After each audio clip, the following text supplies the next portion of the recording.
नमस्कार दोस्तों, आज के इस वीडियो में हम देखते हैं बड़ी आसान भाषा में पावर फैक्टर क्या होता है। मान लो मेरे पास एक ट्रांसफार्मर है, उसमें मैंने 70 किलोवाट का लोड लगा दिया है। इस 70 किलोवाट लोड में सब कुछ हो सकता है, घर के पंखे से लेकर मोटर तक कुछ भी लोड, मशीन सब मिक्स लोड है। तो अब पावर फैक्टर का लिंक क्या है लोड के ऊपर और ट्रांसफार्मर में? जो इसका लिंक है क्या होता है कि अगर इस 70 किलोवाट का जो लोड है ट्रांसफार्मर में जब पड़ता है तो ट्रांसफार्मर के साइड में एक एसटी मीटर लगा होता है। ठीक है, अगर उस एसटी मीटर में पावर फैक्टर हमारा कम आया तो इसका मतलब ये जो लोड है 70 किलोवाट, ये हमारा करंट ज़्यादा ले रहा है। तो ये करंट ज़्यादा लेने का क्या रीज़न है कि ये 70 किलोवाट करंट अपने अकॉर्डिंग जो लेना चाहिए उससे ज़्यादा ले रहा है।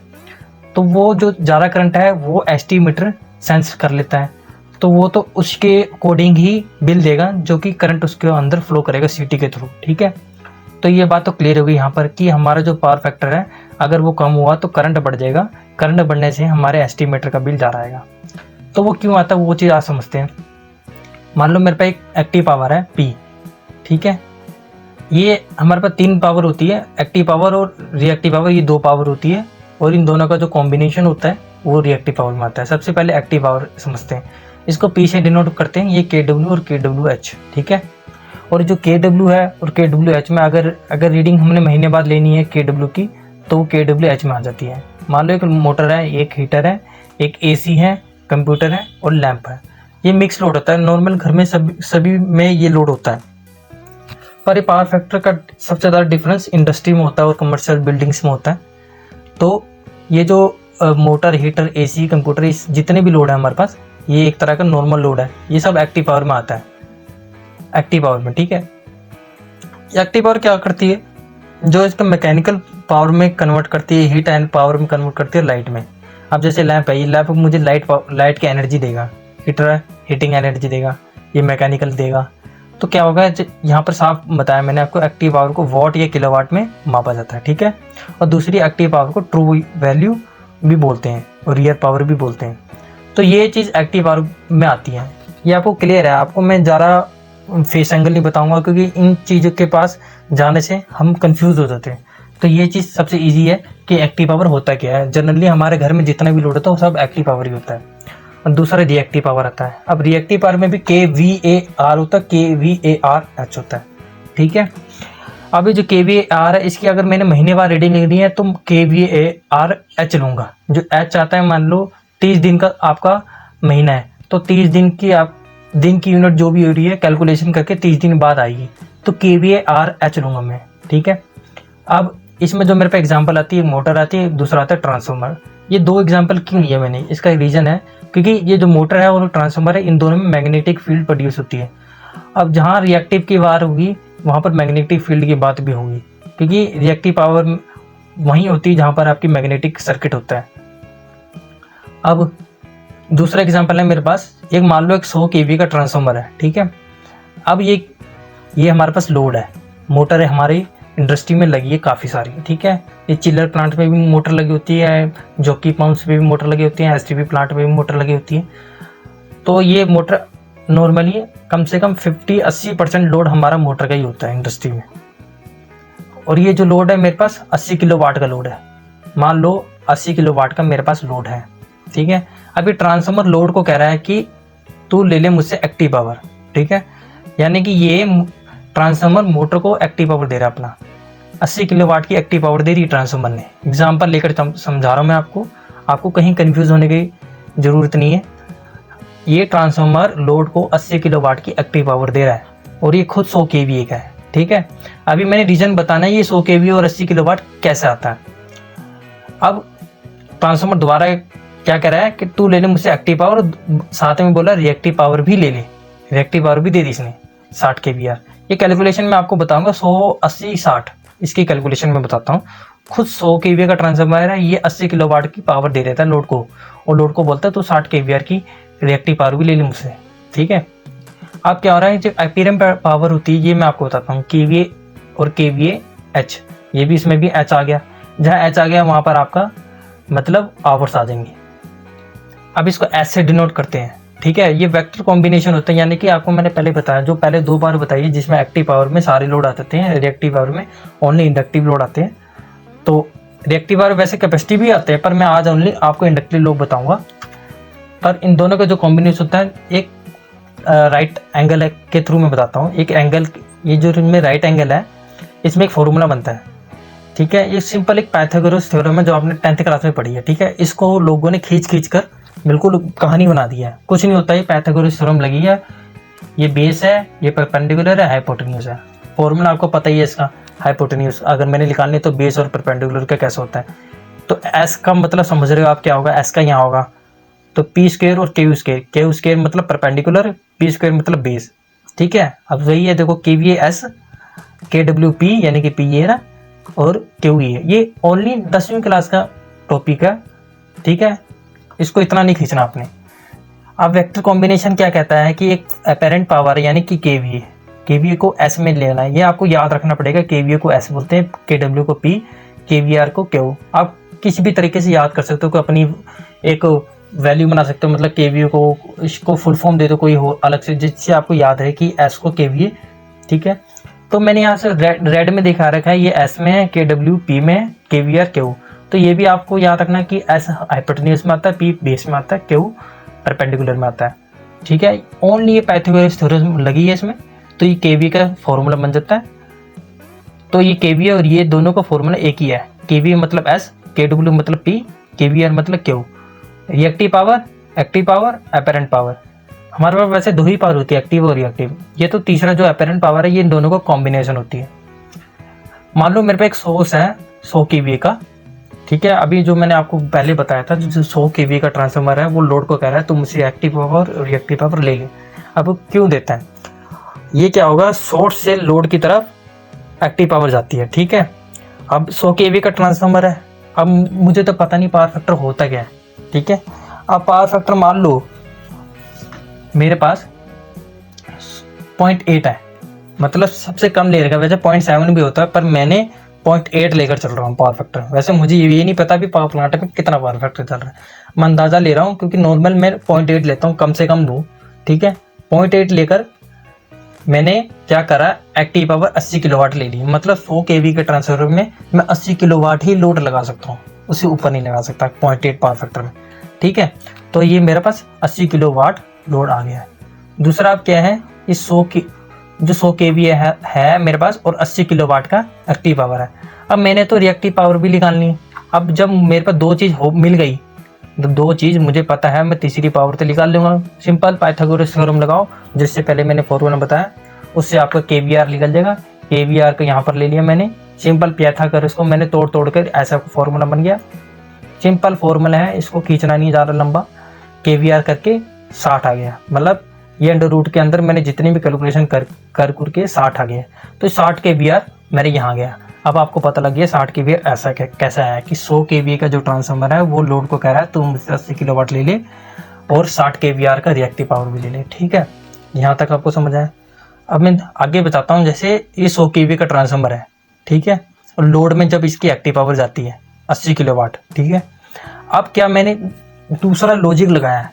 अब जो 60 केवीआर का है, मैंने लोड से, जब लोड सोर्स से 60 केवीआर ले रहा है, अब ये जो दूसरे लॉजिक में आया हूँ मैं कि अगर लोड अगर 60 केवीआर ले रहा है, तो अगर मैं 60 केवीआर कहीं और से दूँ, इसको सोर्स से ना दूँ, ठीक है। अब तीसरा ऑप्शन आता है, अगर मैं 60 केवीआर लोड को जो चाहिए मैं 3 फेज कैपेसिटर से दूँ, ठीक है। ये आपको याद रखना है, 3 फेज कैपेसिटर रिएक्टिव पावर को दे रहा है। मतलब जब भी हम कैपेसिटर यूज़ करते हैं, तो कैपेसिटर क्या करता है, केवीआर को जनरेट करता है, बनाता है। किसके लिए, इंडक्टिव लोड के लिए। इंडक्टिव लोड दो ही है हमारे पास, एक खुद एक ट्रांसफार्मर है और एक खुद एक लोड है। लोड में सारे लोड इंडक्टिव नहीं होते, ओनली जिसमें मैग्नेटिक फील्ड बन रही है। मैग्नेटिक फील्ड किस में बनती है, ज़्यादातर मोटर्स में, ठीक है। तो ये याद रखना है, मैग्नेटिक फील्ड इंडक्टिव लोड में जब बनती है तो उसको केवीआर की ज़रूरत होती है। वो सोर्स से ले रहा था, पर अभी हमने सोर्स से नहीं दिया, उसको जो केवीआर चाहिए मैंने 3 फेज कैपेसिटर से दे दी। ये सारे कैपेसिटर है, ये सिलेंड्रिकल है, ये बॉक्स टाइप है, ये सब कैपेसिटर है। अलग अलग टाइप के आते हैं, heavy duty, normal duty, standard duty, ultra heavy duty, super heavy duty, अलग अलग टाइप के, अलग अलग कंपनी के, LNT, स्नाइडर, ABB, सीमेंस, ये सब। तो ये मैंने 60 केवीआर का 3 फेज कैपेसिटर दे दिए लोड को। लोड से अब सोर्स और लोड के बीच 60 केवीआर नहीं जा रहा, अब 60 केवीआर कैपेसिटर और लोड के बीच में जा रहा है। ठीक है, अब दूसरा एग्जाम्पल है, मेरे पास 100 केवीए का ट्रांसफार्मर है और लोड यहाँ पर आ गया। जब मैं 60 केवीआर कैपेसिटर से दे रहा हूँ, ठीक है, ये 80 किलोवाट का मेरा लोड था। ठीक है, मोटर ओनली, ये याद रखना कि जो मोटर है ओनली इंडक्टिव लोड है, यहाँ मैंने स्पेशल लिखा है इंडक्टिव लोड। टोटल 80 किलोवाट, हमारी जितने भी मोटरें लगी है इंडस्ट्री में 80 किलोवाट की लगी है। ठीक है, 80 किलोवाट की लगी।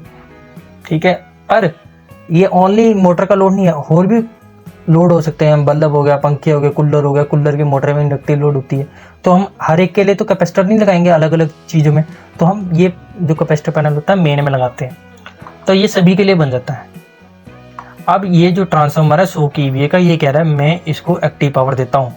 ठीक है, इसने लोड को एक्टिव पावर सप्लाई कर दी है। जब हमने अभी बताया ना, जो एक्टिव पावर है मैं सिर्फ एक्टिव पावर दे रहा हूँ, जो 60 केवीआर का मैंने कैपेसिटर से लिया है। इसको मोटर को रिएक्टिव पावर चाहिए मैग्नेटिक फील्ड बनाने के लिए, तो वो कैसे बना रहा है, कैपेसिटर से बना रहा है, कि सप्लाई कर रहा है रिएक्टिव पावर कैपेसिटर 60 केवीआर। ठीक है, अब कैपेसिटर क्या कर रहा है, मैं इसको रिएक्टिव पावर देता हूँ।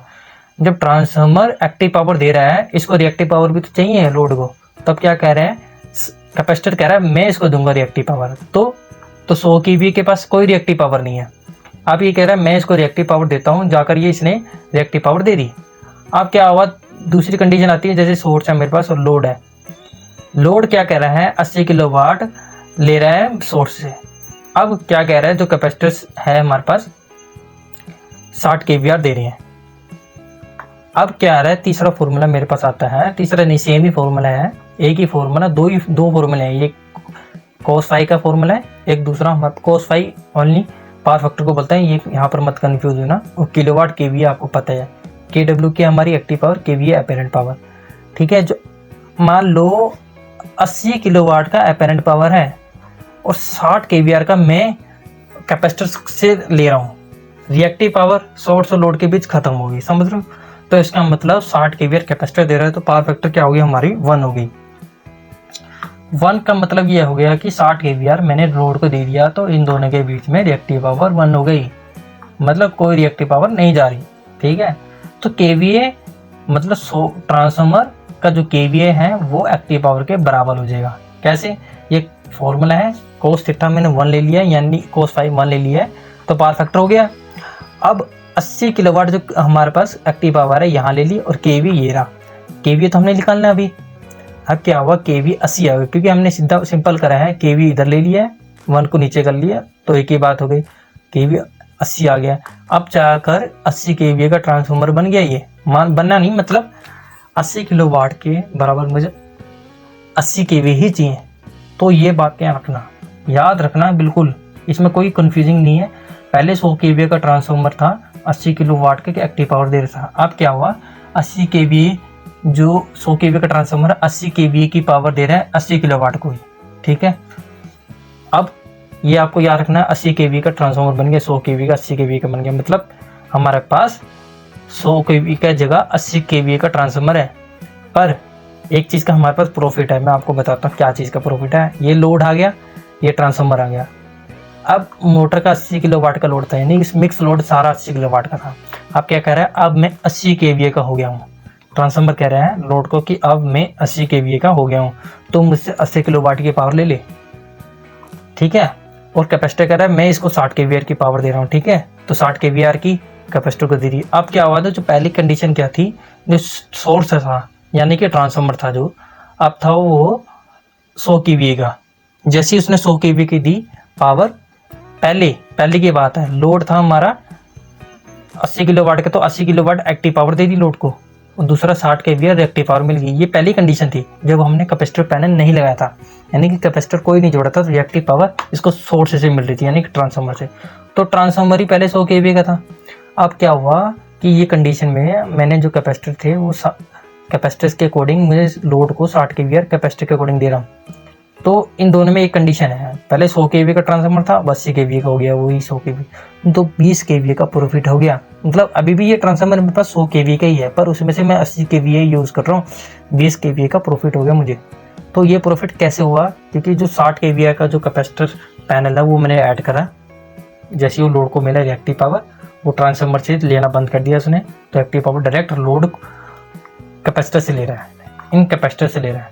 देखा, तो यहाँ इन दोनों का कोई लिंक खत्म हो गया रिएक्टिव पावर का, तो तभी पॉसिबल है जब यूनिटी पावर फैक्टर हुआ। ये याद रखना है, इनमें कोई कंफ्यूजिंग नहीं है। अगर कोई कंफ्यूजन करिए कमेंट में आप बता सकते हो। अब दूसरी कंडीशन क्या आ गई, जब ये 80 kVA का ट्रांसफार्मर हुआ, इसने क्या करा, 80 किलोवाट की पावर दी लोड को, तो कैपेसिटर क्या कह रहा है कि मैंने 80 kVA पावर बचा ली। हाँ ऑब्वियस, ये तो हमारे भगवान हुए कैपेसिटर। जब किसी प्लांट में हमारा करंट ज़्यादा लेता है तो ऑब्वियस बात है कि आपका जो एस्टीमीटर है वो करंट ज़्यादा लेगा, ठीक है, सीटी सेंस करेगी करंट ज़्यादा लेने से। तो जो सेंसिंग है उसके होने से क्या होगा कि आपका जो एस्टीमीटर है रीडिंग ज़्यादा देगा, रीडिंग ज़्यादा देने से आपके जो बिल है वो ज़्यादा आएगा, आपको पैसे ज़्यादा भरने पड़ेंगे। तो आप क्या करना है, कुछ नहीं करना, आपको कैपेसिटर ऐड करनी है। पर आपको याद होना चाहिए जो कैपेसिटर ऐड कर रहे हो वो ये फॉर्मूले से होगा, ठीक है। जो 20 kVA का फ्री अपीरेंट पावर, मतलब जो जितने भी 20 kVA हमारी बची, 100 से 80 जो हुई 20 kVA बचेगी ना, हम थोड़ा लोड भी ऐड कर सकते हैं, ठीक है। जो 100 kVA का ट्रांसफार्मर था अब वो 80 kVA का हो गया, मतलब 100 kVA में से पहले हम 100 kVA यूज़ कर रहे थे, 100 kVA में से सिर्फ 80 kVA यूज़ करेंगे हम। किसके लिए, 80 किलोवाट एक्टिव पावर के लिए। वो कैसे हुआ, पावर फैक्टर 1 से हुआ, ठीक है। जब भी पावर फैक्टर 1 होगा तभी हम 80 kVA का वो यूज़ करेंगे, क्या बोलते हैं उसे, अपरेंट पावर। मतलब अपरेंट पावर एक्टिव पावर के बराबर हो गई। ये याद करना है। मैं आपको फेस एंगल के थ्रू भी बता सकता था, पर ये आप बहुत कंफ्यूज हो जाएंगे इसमें। ये सिर्फ आपको ये है कि आपको अपरेंट पावर, रिएक्टिव पावर और एक्टिव पावर का समझ आ जाए, ठीक है। अब क्या होगा कि अगर जैसे यूनिटी पावर फैक्टर हुआ तो आपकी एक कंडीशन होगी, कैसे होगी, जो ओवरलोड ऑफ ट्रांसफार्मर जा रहा था, ट्रांसफार्मर का ओवरलोड जो जा रहा था वो हो जाएगा कैंसिल, ठीक है।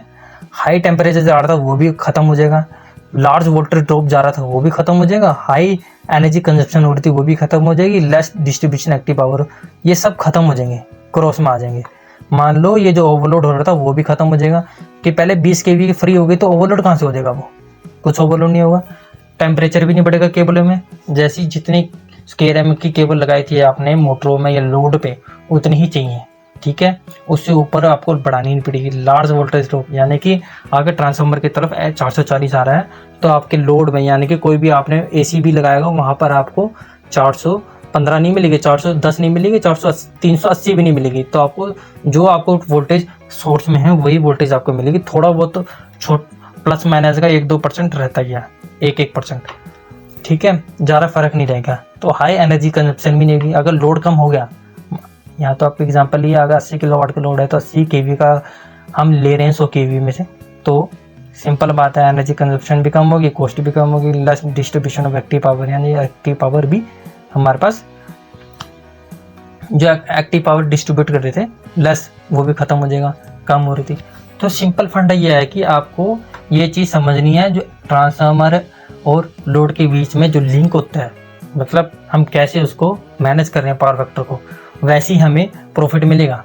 अगर उस प्रॉफिट को हमने लेना है तो कैसे लेंगे, पावर फैक्टर को मेंटेन करके, ठीक है। दोस्तों आज के लिए सिर्फ इतना ही। अगर आपको ब्रेकर या वीसीबी के रिगार्डिंग कोई वीडियो देखनी है मेरे यूट्यूब चैनल में देख सकते हो, और सब्सक्राइब कर लो प्लीज़, क्योंकि इसकी एक नेक्स्ट वीडियो आएगी। इसमें आपको बताना चाहता हूँ कि पावर फैक्टर अगर आपने अपने ट्रांसफार्मर से यानी कि अपने अगर प्लांट में अगर पावर फैक्टर देखना है तो आप कैसे देख सकते हो पावर फैक्टर को, ठीक है। ये एक लॉजिक बताया मैंने। एक और पावर फैक्टर निकालने का भी तरीका होता है। कैसे, अगर आपका लोड ये जो 80 किलोवाट मैंने निकाला है, 100 kVA का एक्टिव पावर निकाला है, ठीक है, और पावर फैक्टर मैंने आपको 1 दिखाया है। पर अगर लोड आपको, मैंने अंदाज़ा लिया है, अभी 100 kVA का ट्रांसफार्मर है तो 80 किलोवाट का लोड लगाया है, अंदाज़ा नहीं है, थोड़े बहुत कैलकुलेशन से भी लिया मैंने। पर इन केस आपका पावर फैक्टर ऑलरेडी, आपका पावर फैक्टर चल रहा है 0.9 या 0.85 या 0.75, तो आपने उसका जो टारगेट पावर फैक्टर है वो लेना है। टारगेट पावर फैक्टर हमेशा 1 रहता है हमारे पास, ठीक। तो वो दिखाना है मैंने आपको कि कैलकुलेशन कैसे करते हैं इसकी, तो वो नेक्स्ट वीडियो में बताता हूँ। Thank you for watching, please subscribe कर लो, थैंक यू। तो दोस्तों आपको एक और चीज़ बतानी है। अगर हमारे पास जो ट्रांसफार्मर था 100 kVA का था, वो हमें 80 किलोवाट की एक्टिव एनर्जी दे रहा था, पर वो 0.8 पावर फैक्टर में दिखा रहा था, जो कि मैंने आपको यहाँ दिखा रखा है रेड में 0.8 0.8। अगर हमने यूनिटी पावर फैक्टर कर दिया था तो वो जो 100 केवीए का ट्रांसफार्मर था वो हमें 80 केवीए का ट्रांसफार्मर के इक्वल हो गया था, मतलब हमारा 20 केवीए बच गया था। वो तभी बचा था जब हमने यूनिटी पावर फैक्टर करा था, यानी कि 1 जो ब्लैक में दिखा रखा है। हमारे पास एक लीडिंग पावर फैक्टर भी होता है जो कि जिसमें माइनस साइन दिखा रखा है, ये ऊपर की तरफ जाएगा, यानी कि अगर ये लीडिंग पावर फैक्टर बहुत डाउन हुआ, यानी कि 0.3 0.2 -0.2, तो इसका मतलब वैसे तो इतना जाता नहीं है, लीडिंग भी हमारे पास 0.6 0.5 जिससे कम नीचे जाएगा नहीं, हमारे पास लैगिंग भी 0.5 से नीचे बहुत कम जाएगा, ठीक है। तो अगर लीडिंग पावर फैक्टर बहुत नीचे हुआ, डाउन की तरफ हुआ, तो इसका मतलब जो आपका लोड है ज़्यादातर कैपेसिटी लोड है। कैपेसिटी लोड मतलब यानी कि आपके पावर प्लांट में या तो ड्राइव ज़्यादा लगी है, यानी कि इलेक्ट्रॉनिक सामान ज़्यादा लगा है, कंप्यूटर ज़्यादा है, तो वहाँ पर जो इंडक्शन लोड है वो कम होगा। जहाँ कैपेसिटी लोड ज़्यादा होगा वहाँ लीडिंग पावर फैक्टर का हमारे पास माइनस में जाता है, ठीक है। तो एक ये है, तो हमारा एक ही टारगेट होता है 1 में, चाहे लैगिंग पावर फैक्टर हो चाहे लीडिंग पावर फैक्टर हो, हमारा एक ही टारगेट होता है 1। पर ज़्यादातर 90% लोड हमारे पास लैगिंग पावर फैक्टर में ही आता है, यानी कि सब इंडक्शन लोड आता है तो हमें पावर फैक्टर 1 करना पड़ता है। तो ये एक चीज़ तो ये होगी, तो हमारा एक ही टारगेट है 1, तो हमें टारगेट 1 करके ही रखना है। जितने भी टारगेट है हमारे पास 0.8 0.9 इसको हमने 1 ही करना है, तभी जाकर हमारा करंट कम लेगा, ठीक है दोस्तों।